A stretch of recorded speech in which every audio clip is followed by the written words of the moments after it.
हाँ जी, यानी अनुच्छेद 1 से लेकर 51 एक कड़ी में पढ़ने पड़े, 52 से 62 एक कड़ी में पढ़े हैं।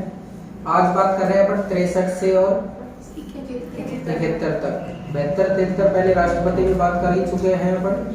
तो 63 से 73 हेलो सहज रूप में, आराम से, सिंपल रूप में समझने की कोशिश करना कि ये तो स्वाभाविक है कि भारत में एक उपराष्ट्रपति का पद है।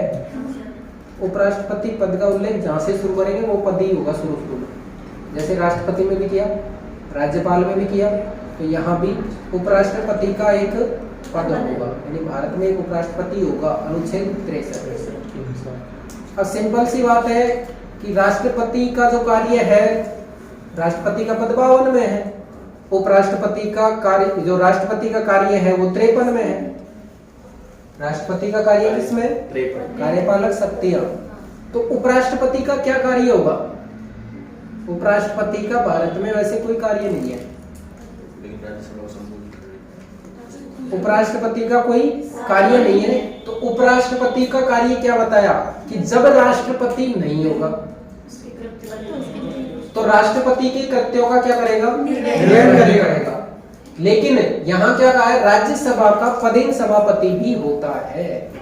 नहीं, वैसे तो कोई कार्य है ही नहीं उसका, तो इसलिए कह दिया कि उसको एक साथ कि राज्यसभा का सभापति जो काम है वो भी आप कर लीजिएगा, क्योंकि राज्यसभा का पदेन का मतलब होता है एक पद पर रहते हुए किसी दूसरे पद को धारण करना।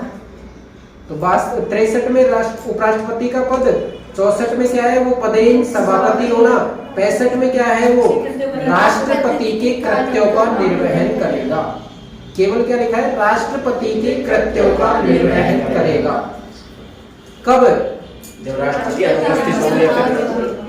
अनुपस्थित हो, कहीं लंबे दौरे पर गया हो, चाहे मृत्यु हो गई हो, इस स्थिति में कार्य कौन करेगा? उपराष्ट्रपति करेगा। यहाँ तक कोई दिक्कत नहीं है। 66 में राष्ट्रपति का क्या करेंगे हम? निर्वाचन तो करेंगे, लेकिन उस निर्वाचन में भाग कौन लेंगे? लोकसभा और राज्यसभा के सभी सदस्य, लोकसभा के सभी सदस्य, चाहे वो निर्वाचित हो या राज्यसभा के भी निर्वाचित और मनोनीत सदस्य। बात समझ में आ गई? लोकसभा में कितने मनोनीत सदस्य होते हैं? लोकसभा 12, 2 होते हैं। राज्यसभा में 12, लोकसभा में 2 होते थे। क्लियर? तो निर्वाचन में, हेलो, निर्वाचन में कौन भाग लेंगे? संसद के सभी सदस्य, संसद के सभी सदस्य, चाहे वो राज्यसभा हो चाहे लोकसभा हो। राज्यों के कोई सदस्य भाग नहीं लेंगे।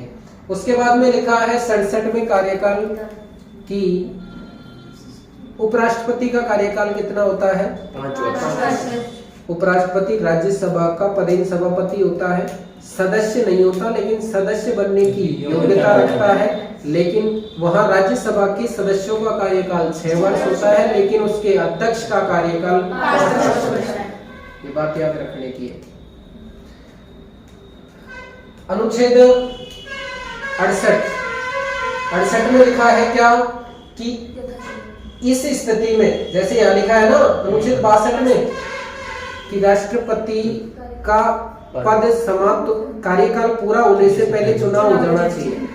ये कंडीशन यहाँ पे लिखी है कि उपराष्ट्रपति का पद समाप्त हो जाने पर कार्यकाल पूरा होने से पहले चुनाव हो जाना चाहिए। लेकिन अगर उपराष्ट्रपति का पद आकस्मिक रूप से रिक्त होता है तो ऐसी स्थिति में चुनाव कितने दिन के अंदर हो जाने चाहिए, इस विषय में हमारा संविधान फिक्स नहीं करता है। ये लिखा जरूर है, लेकिन फिक्स नहीं है कि कितने दिन में चुनाव होंगे। कितने दिन में होंगे? यथाशीघ्र। जिस दिन से कार्यकाल उसका समाप्त हुआ है या आकस्मिक रिक्त हुआ है पद, तो उस स्थिति में जिस दिन से रिक्त हुआ है उसके बाद यथाशीघ्र चुनाव हो जाने चाहिए। 6 महीने का इसमें कोई प्रावधान नहीं है। समझने की बात यही है। यहाँ पर आपने राष्ट्रपति की शपथ 60 में पढ़ी है, तो यहाँ पर कितने में है? 69 में है। कितने में? 69 में। और 70 में है राष्ट्रपति की आकस्मिक रिक्तता में कार्य वही करेगा कौन? उपराष्ट्रपति। तो आप 65 को समांतर पढ़ सकते हैं 70 के, 65 को समांतर 70 के। अब ये मान लो थोड़ी देर के लिए ये नहीं है, इसको मत देखो, आप अपने क्रम से चलते हैं थोड़ा सा। अनुच्छेद 63 में राष्ट्रपति, 64 में वो राज्यसभा, 65 में वो राष्ट्रपति का कार्य, 66 में उसका निर्वाचन हो जाना चाहिए, 67 में उसका कार्यकाल हो जाना चाहिए, 68 में यथाशीघ्र चुनाव हो जाने चाहिए, 69 में शपथ हो जानी चाहिए, और 71 में